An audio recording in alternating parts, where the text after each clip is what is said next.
Alors coucou, une nouvelle vidéo concernant la pleine lune du 13 juillet 2022. Alors cette pleine lune, elle est beaucoup plus en lien avec l'action, avec la manifestation, avec le pouvoir personnel. Elle vient nous parler d'insécurité aussi, d'instabilité et de notion de reprise de pouvoir aussi.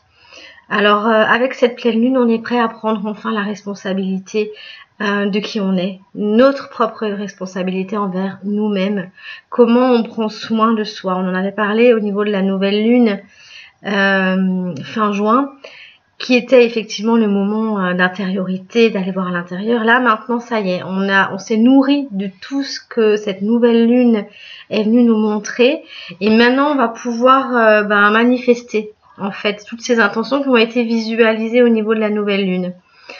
Alors c'est le moment de poser des actes en lien avec ces intentions justement, parce que c'est le moment où elles peuvent se matérialiser aussi. Elle vient aussi nous parler d'un nettoyage par rapport à tous les vieux schémas qu'on avait, par rapport à toutes les blessures au niveau de l'enfance aussi, cette notion de dépendance. C'est pour ça que je parle aussi de responsabilité avec cette pleine lune, vu que effectivement le soleil est en cancer et que la lune est en capricorne, d'aller voir en face en fait les erreurs qu'on a pu faire, les blessures qu'on a, les schémas qu'on revit, d'aller ce qui nous appartient et ce qui appartient plus peut-être à notre lignée, voilà, ou d'aller à tous ces rôles en fait qu'on joue.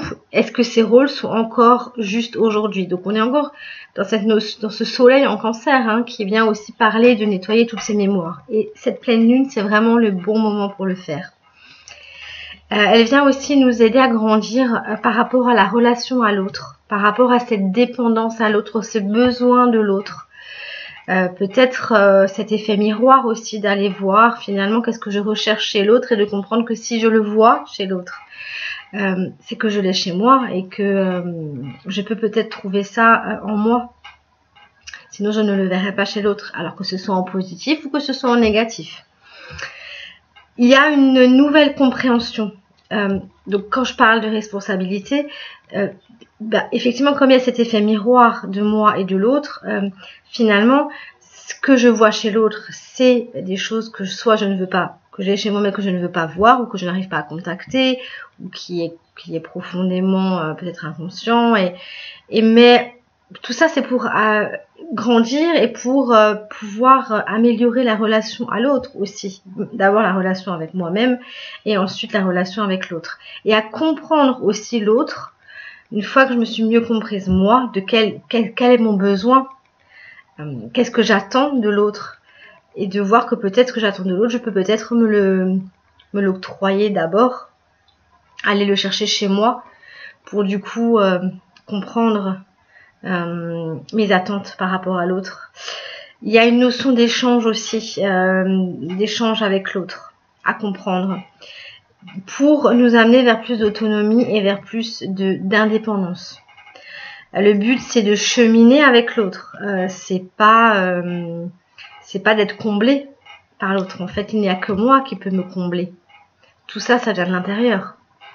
Ce qui est autour de moi, c'est des filtres.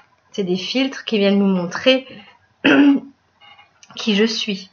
Donc, si je comprends cet effet miroir avec l'autre, et ce que j'attends de l'autre, et ce qui me manque de l'autre, que c'est quelque chose qui me manque, qui me manque chez moi, et que j'en prends conscience et que je mets la lumière dessus, il y a une relation avec moi-même qui va aussi changer du coup.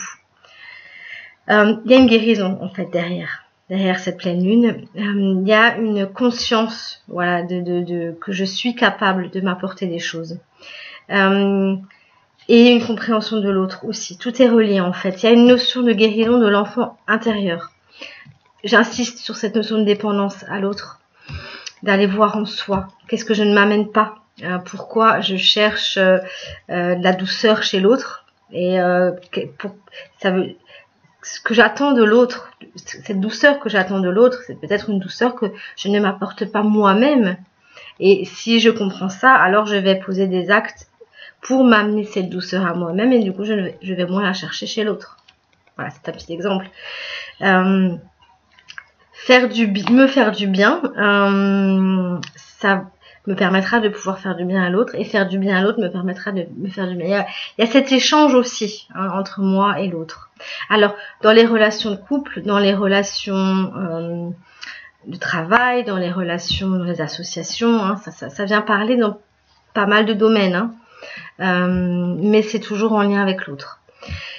Il y a aussi cette question aussi de l'auto-sabotage, du dictateur que je suis envers moi-même.